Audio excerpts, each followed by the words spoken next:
Welcome to Heart Over Gold, the channel where love, kindness, and humanity shine brighter than any fortune. In today's story, Renee Nathan had it all, a successful career, wealth, and a trophy wife. But he discarded Elizabeth Michael, his college sweetheart, believing she was a hindrance.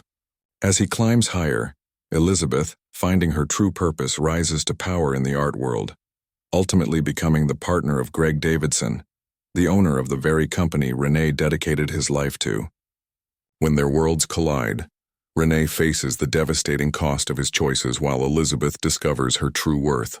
This is a story of vengeance, redemption, and the peace that comes when a woman stops chasing approval and starts embracing her own power. Don't forget to like, subscribe, and share your thoughts in the comments and keep up with our latest stories. Prepare yourself for a tale that will leave you breathless. A narrative filled with drama, suspense, and life's shocking turns. If you're a fan of unexpected twists, be sure to like this video and subscribe to the channel. You won't want to miss the unfolding of our characters' fates. What happens when the woman you cast aside, the one you deemed simple and unworthy, steps into a world beyond your wildest dreams? Renee Nathan once thought he had it all. A luxurious office, a seven-figure salary, and a stunning trophy wife. But he discarded Elizabeth Michael, his college sweetheart. He believed he'd upgraded his life in every way. When they met again at a corporate event which he saw as the pinnacle of his success, Renee was stunned. The quiet, unassuming man at Elizabeth's side wasn't just another partner. He was the sole owner of the very company to which Renee had devoted his life. And soon vengeance would arrive, not with fury, but with silence and an impact that would devastate Renee. This is the story of a man who, believing he had reached the top, was toppled by the ghost of a life he carelessly abandoned. If you're ready for a journey that will stay with you, hit like, subscribe, and activate notifications so you don't miss the next twist. And tell us where you're watching from in the comments. Chapter 1. The Breaking Point. The air in the pristine, multi-million-dollar New York apartment felt as sterile as the conversation. Renee Nathan adjusted the cuffs of his custom-made shirt, the fabric as flawless as the distance between him and Elizabeth. 14 years of relationship now reduced to a few cold words. "It's not working anymore, Elizabeth," he said, his tone rehearsed and almost disinterested. He stared out at the vast New York skyline through the floor-to-ceiling windows, the city stretching below him like a distant dream. This life, this apartment, this success, he'd earned it. And Elizabeth, dressed in faded jeans and a simple gray t-shirt, no longer fit the picture. Elizabeth gripped a mug of lukewarm tea, her knuckles turning white. Her heart felt like a stone sinking in her chest. 14 years, Renee. You can't just toss that aside like it's nothing.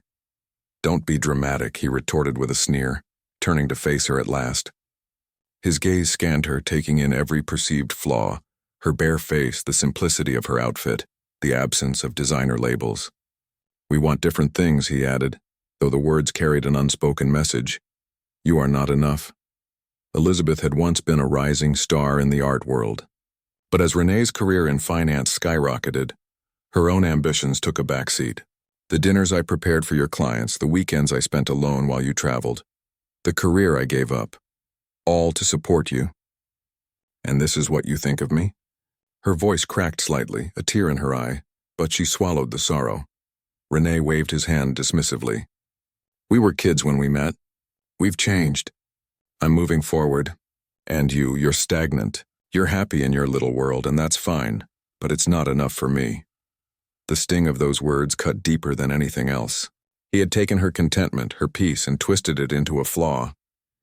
The divorce was swift and efficient. Renee, ever the generous one, offered her a portion of their modest savings and half the equity from the sale of their first home. A meager sum compared to the fortune he now commanded. The apartment, the art collection Elizabeth had painstakingly curated, all of it was his. On the final day, as Elizabeth packed her remaining belongings into boxes, Renee strolled in with Serafina, a woman who looked like she'd been created to be the perfect companion to a billionaire. Serafina was all glamour, blonde hair, perfect teeth, and a dress that cost more than Elizabeth's first car. "Serafina, darling," Renee greeted her, ignoring Elizabeth completely. "Are you sure you want to let this painting go? It's a bit dull." Serafina laughed, brushing off the concern. "Whatever you want, darling. We can redecorate the whole place. Start fresh." Elizabeth stood frozen, a box of books in her arms. She looked at Renee, but all she saw was a stranger. His warmth had evaporated, replaced by cold indifference. Without a word, she turned and walked out, never looking back. Her new apartment was modest, tucked away in a Boston neighborhood far from the glitz of her old life. The first months were filled with grief and silence, the kind of silence that screamed the loudest. There were no dinners to prepare, no clients to entertain, no ego to manage. There was only her. Then, one rainy Tuesday, as she stared at the blank walls of her new life, a spark of determination lit within her. She deserved more than this. She deserved beauty. She took the small settlement Renee had given her and invested in herself. She started a small art consultancy from her dining room table, naming it Michael Curatorial. Every small victory, every new client, was a step toward rebuilding her life. Meanwhile, Renee's life played out in the society pages with Serafina by his side. But Elizabeth's satisfaction was something far more profound. She was creating something real, something her own, and she was only getting started. This was not Renee's ex-wife. This was a woman who knew her own worth. A woman who stood beside one of the most powerful men in the world. The gala wassailed in the grand ballroom of the city's most luxurious hotel. Renee was at the entrance, basking in the congratulations of his colleagues. "A masterpiece, Nathan," boomed his direct boss, Robert Miles, slapping him on the back. "The biogenetics acquisition will be studied for years. The man at Thorn Global will be very pleased," Rennie pined. "Just doing my job, Robert." It was then that a silence fell over the room. Heads turned toward the grand entrance. Greg Davidson had arrived. He moved with the same quiet grace, but in this context it magnified into an aura of immense power. The crowd parted for him as if by an invisible force, and on his arm, looking serene and impossibly beautiful, was Elizabeth. Renee's champagne glass slipped from his fingers, shattering on the marble floor. The sound was lost in the collective gasp of the room. He stared. His mind refused to process what his eyes saw.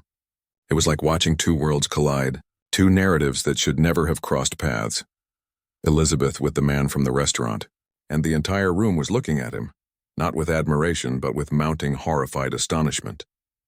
The man who had been a ghost, a legend, the ultimate source of power in their world was here, and his ex-wife was on his arm. "Julian, what is going on?" "Who is that man?" Serafina asked, her grip on his arm tightening. "Mr. Davidson," Robert Mills said, moving forward, his face a comical mask of reverence and shock. "We are profoundly honored by your presence, Mr. Davidson." The name echoed in Renee's skull. Thorn Global, the parent company, the owner. His blood ran cold. The man his ex-wife looked at with such love. He wasn't just an anonymous suitor. He was the owner of everything. He owned Vantage. He owned Renee. Elizabeth's eyes, calm and steady, met his across the room. There was no malice in them. No triumph, just a quiet, devastating understanding. In that single look, Renee Nathan's entire world collapsed. Greg, apparently oblivious to the shockwave he'd created, nodded politely to the Vantage CEO. Robert, an excellent event. His voice was easily audible in the silenced room. His eyes, however, were on Elizabeth. "I believe you know my partner, Elizabeth Michael." Robert Miles's head whipped toward Elizabeth. His face was a comical mask of confusion and panic. "Elizabeth, yes, of course. How wonderful to see you," he stammered, his servile smile trembling. The Dealmaker of the Year award ceremony was a public execution. Renee, who had been anticipating this moment for months, had to walk from Histable to the stage on legs that felt like lead. Greg received the Heavy Crystal Award.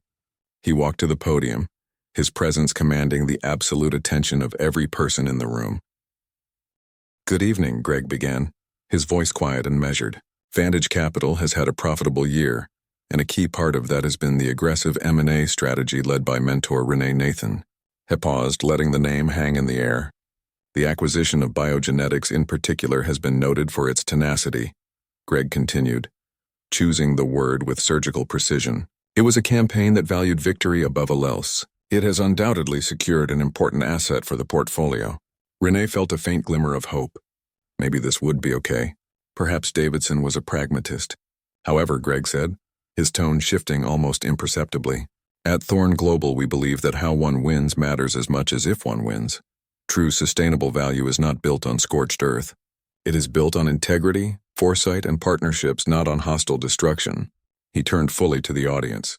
I'm afraid the cost of this victory will far outweigh the price we paid. It was a complete and utter repudiation. He wasn't just criticizing the deal. He was dismantling the entire philosophy Renee had built his career on. He was calling him reckless and short-sighted in front of the entire industry. Greg then looked directly at Renee, a flash of something unreadable in his eyes. He extended the Crystal Award. Congratulations, Mr. Nathan. Renee took the award. It felt as heavy as Adam Stone. His hand shook. He walked back to his table, his face burning with humiliation. Serafina stared at him. Her expression was a mixture of fear and disgust. His value in her eyes was dropping in real time. The message was clear. His patron saint had excommunicated him. The ride home was silent and cold. Serafina sat as far away from him as possible.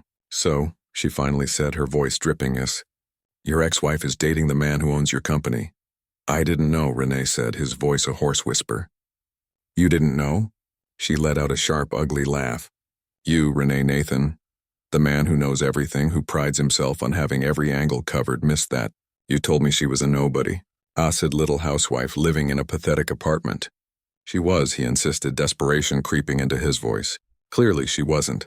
Serafina sneered. "My God, the humiliation. Everyone was looking at me. They weren't looking because they were jealous. They were pitying me."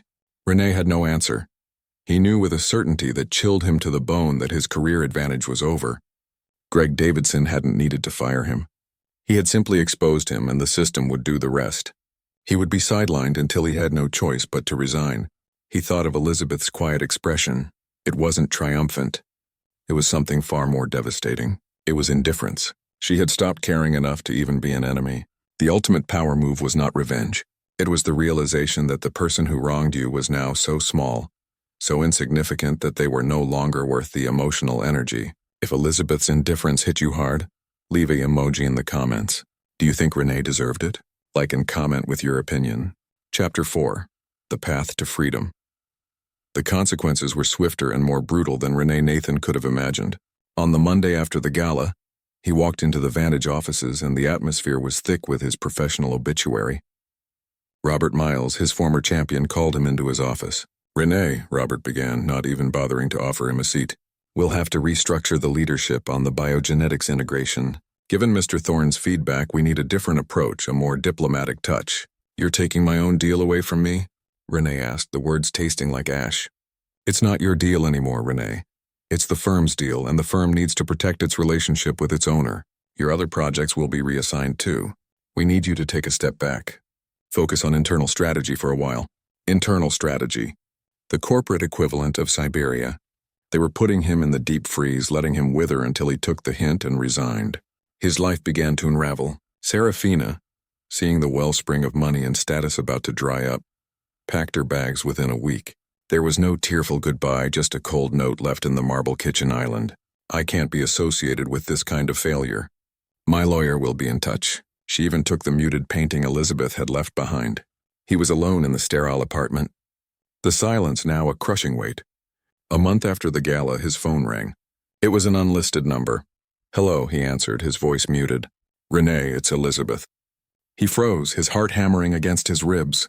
"I'm at our old coffee shop, the one near the university. I have something of yours. I'd like to return it." Her voice was even, uninflected. It was not a request. He found her at a small table in the back, a steaming mug in her hands. She looked at peace. He sat down, feeling like a supplicant. "I didn't plan any of this, you know," she said quietly, looking into her mug. "I didn't know who Greg was in that way until a few weeks before the gala. I never set out to hurt you." "You could have warned me," he croaked. She definitely looked up at him, and her eyes were clear and direct. "Why? So you could try to manipulate the situation? So you could try to use my relationship with him to your benefit?" The Renee I knew would have. The man who told me I was a burden holding him back would have seen it as an opportunity. He winced. The truth of her words was a physical blow. "I'm not here to gloat," she continued. "I'm here because I'm finally closing this chapter of my life, and I want to do it without loose ends." She pushed a small velvet box across the table. He opened it. Inside was the simple, elegant engagement ring he had given her 15 years ago. "Greg is not a vengeful man, Renee," she said. "He's a builder. He takes no pleasure in tearing things down." What he said at the gala was a business assessment. It was his honest opinion of your work. It wasn't personal to him. It felt personal, Renee muttered. I know, she said, a hint of sympathy in her voice. Because to you, everything is personal. Your job, your money, your status. That's who you are. You never understood that for me. It was always about us, the partnership. When you ended that, you didn't just leave me. You erased the foundation of your own life. You've been in free fall ever since.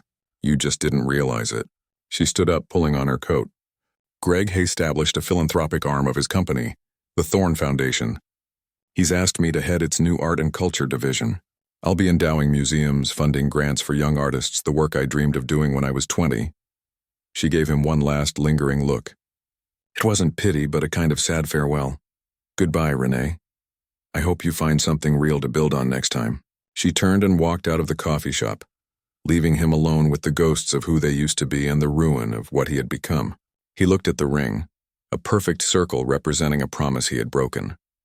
For the first time in his adult life, Renee Nathan wept. He wept for the loss of the one thing of true value he had ever possessed, the love of a good woman. A year later, the world was a different place for both of them. Renee's exile was complete. His formal resignation from Vantage was an inevitability. He sold the penthouse to cover the mountain of debt Serafina's lifestyle had accrued. He eventually found a position 2 time zones away in a city known for its modesty, not its ambition. He was now a senior analyst ATA mid-market logistics firm, a company that moved real boxes, not abstract millions. His anonymity was absolute. At the grocery store, he was just a guy buying milk. At the office, he was just the new guy from out of town. The respect, the envy, the fear he had commanded were gone. Stripped of his title and his audience, he was forced to sit with the man who was left. He didn't like the company. Meanwhile, in a sunny office overlooking Central Park, Elizabeth Bellwether Davidson signed the final grant of the quarter. Her new name, which she had adopted after a quiet wedding in the Tuscan countryside, felt less like a change and more like aerialization. As director of the Art and Culture Division of the Thorn Foundation, Elizabeth had become one of the most important figures in her field. She didn't just write checks. She built programs. She was literally rewriting art history, giving a voice to the silenced and bringing forgotten stories to light. Her quiet life had found its grand purpose. Her partnership with Greg was a study in serene balance. He sought her counsel not just on art, but on the human impact of his business ventures. One night, returning home from a gallery opening, Greg slipped his hand into her arm. Do you ever think about him? He asked softly. Sometimes, she admitted, only with sadness. I think of him as a character in a book I read a long time ago. A man who was so terrified of being ordinary that he never learned how to be truly extraordinary. He thought value was something you could put on a balance sheet. She leaned her head on his shoulder in peace. He never understood that the most valuable things in life are the ones that are priceless. And there you have it, the ultimate story of karmic justice. This was not about a woman seeking revenge. It was about a woman rediscovering her immense worth while the man who discarded her learned the brutal difference between price and value. Renee Nathan chased the empty, glittering prizes of the world, only to discover that the true treasure was the person he left behind. Elizabeth's victory was realizing she was never meant to be a player in his game. She was the owner of a completely different game, one played with integrity, passion, and grace. If you loved this story of vindication and the powerful truth that a person's worth is never defined by another's opinion, be sure to hit like and tell us your favorite moment in the comments below. What do you think is next for Renee Nathan?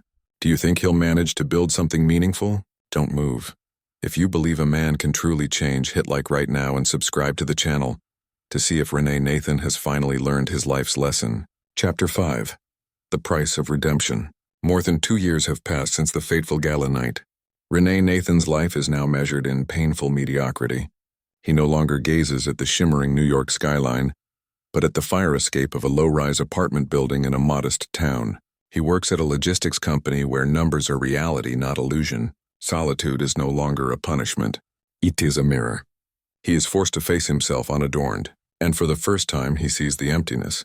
He no longer grieved for the loss of money or power. He grieved for the loss of his true worth. The velvet box containing his old engagement ring still sat on his coffee table, a physical testament to the promise he had broken. It was the only thing left from his former marriage that he hadn't sold. A letter of regret. Renee knew that to truly move on, he needed one last thing: Not forgiveness, but a confession to the person he had hurt the most. He wrote a letter. Not an email or an instant message, but a handwritten note on plain paper. He sent it not to Greg Davidson's office nor to Elizabeth's home address, but to the Thorne Foundation, of which Elizabeth was now the director. The letter contained only 2 sentences. I want to return one last favor. I ask for only 20 minutes of your time, not for a job, but for closure. A few weeks later, his phone rang. This is the Davidson Foundation office. Mr. Davidson will meet you at the Foundation Cafe this Thursday at 10 a.m. Exactly 20 minutes. René's heart pounded. He knew this was his only chance to shed the heaviest stone in his heart. The cold confrontation. The Thorne Foundation Cafe was on the ground floor of a historic building, where light flooded the walls adorned with young artists' work. It was a warm space, a stark contrast to the frigidity of Vantage Capital. Greg Davidson was already waiting. He wore a simple linen shirt, and the calm that emanated from him made René feel small. Not because Greg was rich, but because he was at peace. Thank you for coming, Nathan, Greg said in a professional, unemotional tone. Miss Davidson asked me to see you. I have 20 minutes. René did not sit directly across. He sat slightly angled, a gesture of submission. I didn't come to ask for a job or for my properties back, René began, his voice rough with tension. I know I ruined my career. I accept it. I came to return something. He placed the velvet box on the table and slid it to Greg. This is the engagement ring. I told Elizabeth to sell it, but she returned it.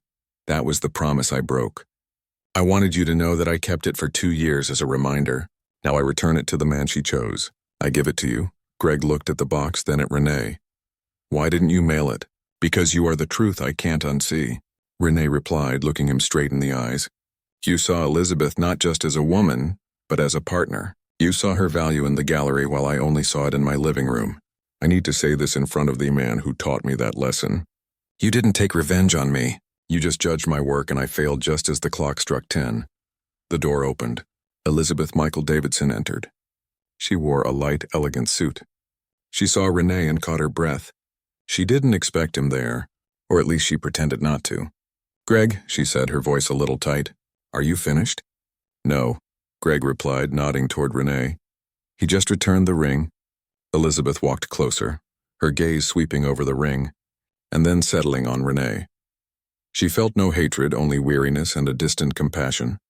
You said you returned everything, Elizabeth said quietly. So what else do you want? René interactive question. If you were Elizabeth after finding happiness, would you forgive René and forget it, or would you keep his repentance as a lesson for the future? Leave your opinion in the comments. Redemption and closure. René looked at Elizabeth, the woman he had called static. Now she was the source of an empire of art and charity. I have not come to ask for forgiveness, René said, his voice sincere without a trace of fakery. I know I caused great harm. I have come to say you were right. You are not a burden. It is I who lacks ambition. Greatness is not the money I make, but the purpose I destroy. He stared at the ring. This ring was once a symbol of possession. I return it to tell you you are free. You have been since the day you left. I have learned that lesson. I am no longer a shark. I am a small fish trying to learn how to swim without biting. He stood up. That is the last favor I want to return. Good luck to you both. René gave them a slight bow and turned to leave. Elizabeth did not say a word until the cafe door closed. She looked at Greg and then picked up the velvet box. Do you think he means it?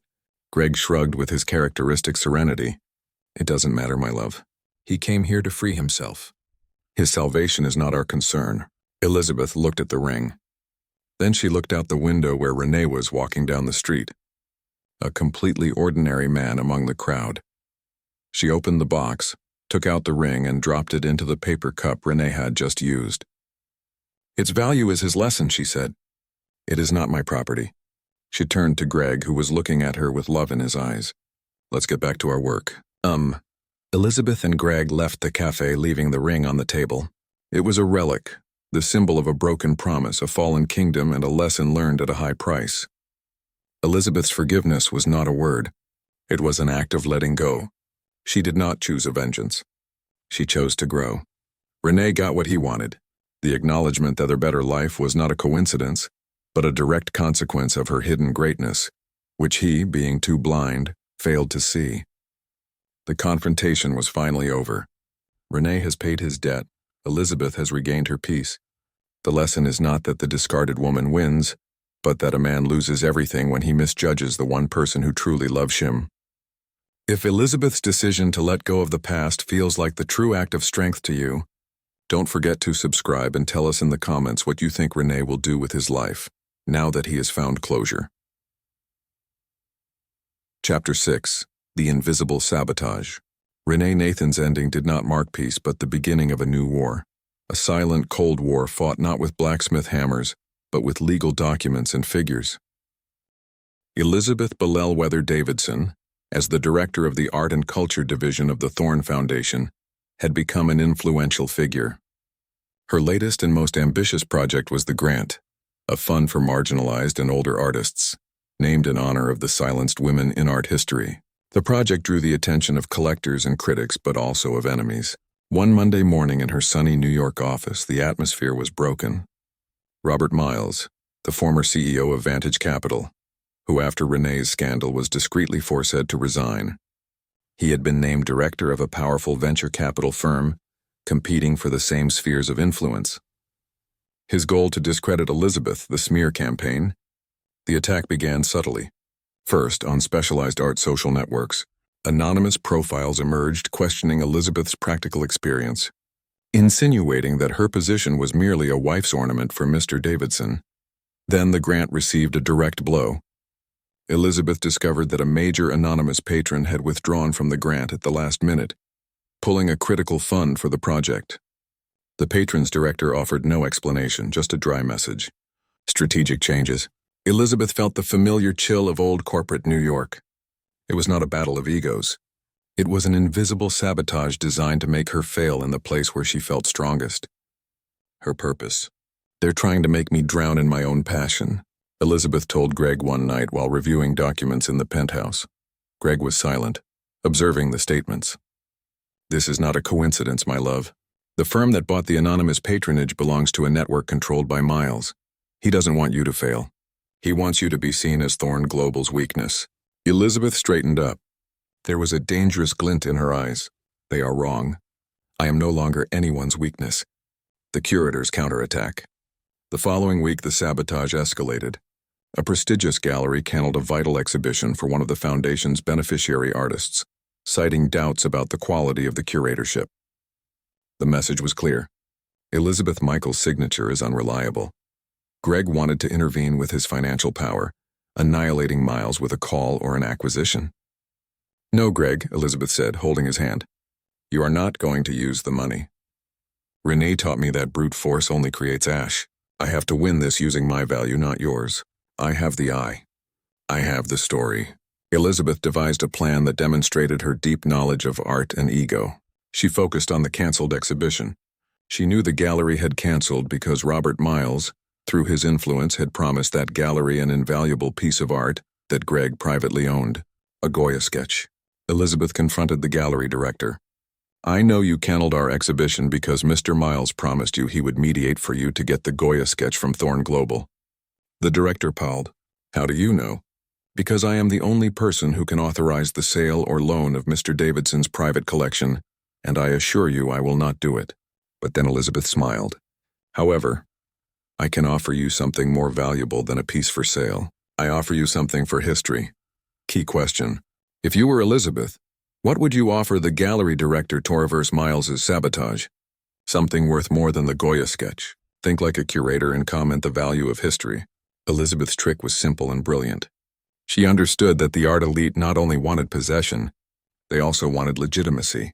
Instead of the Goya, Elizabeth offered the gallery an exclusive temporary co-exhibition of 5 masterpieces from Greg Davidson's private collection.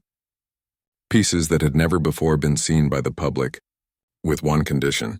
The gallery had to reinstate the marginalized artists exhibition, giving it the place of honor and an opening with Greg and Elizabeth present. The director, with the prospect of a world exclusive of the Thorn collection and the guarantee of legitimacy that Greg's presence entailed, immediately accepted. Prestige trumped money.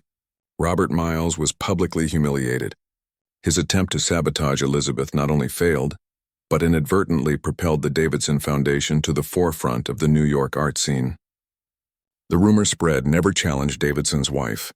She doesn't use money. She uses art to kill you. Then visible sabotage had become visible, and Elizabeth had won using her true strength, the ability to see the soul of things. That night, Greg embraced Elizabeth in their penthouse. You did it. You won. I won on my own terms, she said, snuggling into him.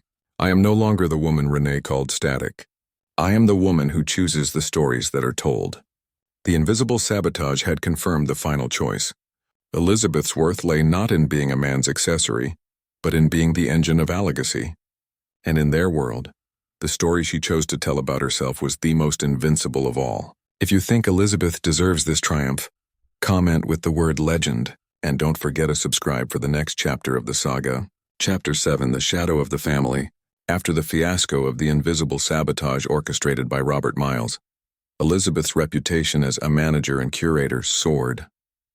The Thorne Foundation became the benchmark for legitimacy in art, and Elizabeth and Greg formed a powerful duo, combining philanthropic vision with unshakable financial backing. However, in the world of the Thornes, Greg's greatness was paradoxically an offense. Greg was not a Thorne by birth. He was a Renee, retaining the original surname Logic, the adopted son and heir of Donna Isabella Davidson, the matriarch of the family fortune who had passed away years ago. His success with Davidson Global, and his choice to marry Elizabeth, a foreigner without noble lineage and with a turbulent media past, was seen by his cousins and uncles as a moral and financial danger. The Thorne family, controllers of old trusts and minority shareholders in Greg's network, feared that Elizabeth, with her passion for disadvantaged art, would divert the fortune toward eccentric causes. The Christmas blackmail. The attack arrived with the subtlety of a telegram at the annual Christmas Eve dinner held at the gigantic family estate in the Hamptons. The atmosphere was colder than the outside air. Donalius Davidson, the eldest cousin and the family's main lawyer, spoke up. Greg, dear, we are impressed with Thorne Global's performance, Donalia said with a smile that did not reach his eyes. But the foundation worries us. Elizabeth felt the tension at the table. The heads of the cousins turned, observing her as if she were a piece of tacky exhibition. The foundation is thriving, Greg. Greg replied with his usual calm tone. We have tripled the beneficiaries this year. Yes, the beneficiaries. His wife Teresa Ina intervened. But at what price? We have noticed that your wife Elizabeth has requested the release of an old trust, created by your mother Isabella, originally intended for the preservation of religious artworks for the Hamptons diocese. Elizabeth intervened, her voice clear as crystal. That trust is unused. The Velata grant better fulfills Donna Isabella's spirit, helping the creative souls that the church ignores. Donis dropped the bomb, lowering his voice to a threatening whisper that only the main table could hear. Either you return the trust for its original purpose, Greg said, sliding a folder toward Greg, or we will publish an audit report detailing minor fiscal irregularities from a decade ago in the foundation. Irregularities that are not serious, but that placed in the hands of the press will destroy Elizabeth's reputation and paralyze all her projects. The blackmail was direct. The piece of the foundation and Elizabeth's reputation in exchange for Isabella's money. Interactive question. Should Greg use his power and influence to crush the family as the old Renee Nathan would have done? Or should Elizabeth, with her new ethics, find a way to neutralize the blackmail without destroying Greg's family? Vote and comment. With your opinion, Isabella's hidden legacy. Greg looked at Elizabeth. She returned not a look of panic, but one of unshakable confidence. No, Greg said. We will not yield to blackmail. Elizabethera has brought decency back to this family. Aaliyah smiled smugly. Too bad. Get ready for the scandal then. Greg did not get up to fight, he waited. He remembered the words of his adoptive mother, Isabella, a woman who had always hated the greed of her own blood. The next day, Greg and Elizabeth went to the house of Donna Isabella's personal lawyer, an elderly man named Don Miguel. My mother always told me that if the family tried to control me, I had a key, Greg said. Don Miguel sighed and opened a safe. Inside, there was no money but a single document, an addendum to Isabella Davidson's will, handwritten and signed one day before her death. The addendum revealed that Donna Isabella had foreseen exactly the behavior of her greedy relatives.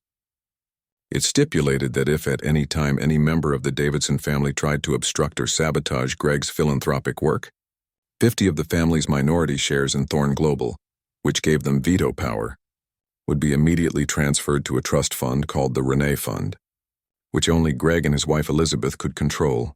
The shadow of the family was in fact the protective shadow of the mother, the triumph of integrity. Greg and Elizabeth called an emergency meeting with Donis and the family council. Greg began brandishing the audit report. Either you give us the trust or tomorrow Elizabeth Michael's reputation will be fodder for the press. Greg slid Isabella's addendum across the table. Dear Greg, Greg said, copying his cousin's cold, distant tone. My mother left this for you and your accomplices. If you publish a single word about my wife's accounts, this addendum is activated. Tomorrow morning, you will lose your voting rights in Thorn Global and most of your capital. The Thorn Foundation will continue to operate, but Thorn Global will be permanently out of your reach. Don Greg's face fell apart. He had used blackmail. Greg had used the law. Mom never trusted you, Greg whispered. Not with hatred, but with pity. She taught me that integrity is the only inheritance worth protecting. Greg and the council withdrew in silence, defeat etched on their pale faces. The audit report was burned in the estate's fireplace without a single line being published. Elizabeth and Greg returned to New York that same night, leaving the poison of greed behind. The love and loyalty they shared had overcome not only Renee's past, but also the toxic shadow of the Thorn family. They had shown that in their relationship and in their empire there was no weakness, only ethical strength. If you think Donna Isabella's wisdom saved the day, comment with the word Isabella. And don't forget to subscribe for the end of this saga. 3 years had passed. Elizabeth Bellwether Davidson was at the peak of her career, sitting in the same penthouse that once seemed to her the headquarters of a ghost. Now it was her home in the center of a love forged in honesty. The Thorn Foundation had doubled its impact. She had achieved what Renee Nathan never could, turned money into meaning and power into goodness. Greg and she were inseparable. Their power was not loud. It was the silent certainty that both had chosen each other for who they were, and not for what they possessed. The last message of a ghost. In his quiet life, Renee Nathan, mid-market logistics, had learned to coexist with solitude. It was no longer a hell, but a blank canvas. One day, while he was in his modest apartment, he received a package in the mail. It had no sender. Inside, he found an old art book, a catalog of the Met that Elizabeth had treasured in her student days. It was dedicated inside to the one who finds value in the priceless. The handwriting was Clary's, but the dedication was signed by Greg Davidson, and next to the book an envelope, inside a single check. It was not for him. It was an anonymous endowment in the name of a small local gallery in his current city, a place Renee sometimes visited. It was a check in the name of his new self, the man who appreciated art for beauty, not for investment. The message was not a mockery nor a job offer. It was a liberation. Elizabeth, through Greg, was telling him that the debt was paid not with money but with the acceptance of his new identity. Renee, the man who once scorned contentment, felt an unexpected peace. There was no complete redemption, but there was closure. His life was still humble, but for the first time it was his own. He looked at the check, tore it up, and threw it in the trash. He knew that his worth did not lie in another's money, the curator's reflection. Elizabeth, unaware of the check's destruction, was in her office, looking at a verme she had acquired for the foundation. It was a quiet painting focused on light and everyday life. Renee never understood this painting. She told Greg, who came in with a coffee. He thought the light was a trick. He always looked for the price of things. And you looked for the value, Greg said, kissing her forehead. My biggest victory, Elizabeth reflected, holding her husband's coffee, was realizing that the world I lost with him was not a kingdom, but a golden cage, and my supposed lack of drive was actually my inner peace, waiting for the right soil to grow. The story of Renee Nathan ended in solitude, but with Allison learned. The story of Elizabeth Bellwether Thorn ended in light with unshakable purpose. The true triumph was not karmic revenge, but clarity. Elizabethera did not become Renee's enemy. She became the measure of his own life, the yardstick by which he measured his fall and his slow but meaningful rebuilding. And so concludes our saga. This story reminds us that the true measure of a man is not his wealth or his power, but what he chooses to build after losing everything. The real value of a person is not in the price the world puts on them, but in the peace they find in their own soul.